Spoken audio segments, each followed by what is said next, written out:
Welcome to the International Liquor Industry Expo. As part of my product sourcing and e-commerce journey in China, this event was quite unique.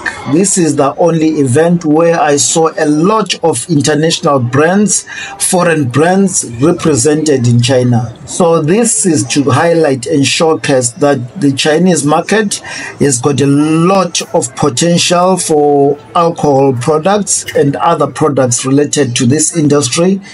Now, as I'm going to be moving from product sourcing and sourcing finished products here in China, we are going to go into the manufacturing side. We're making our preparations to look for machinery and products that we can manufacture next year.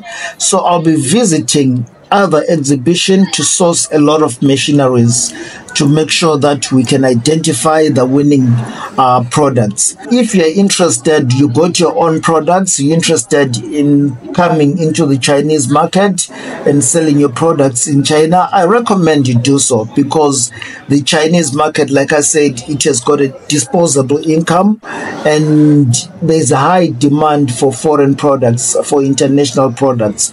So thank you for watching. Please subscribe, drop a comment below and like this video.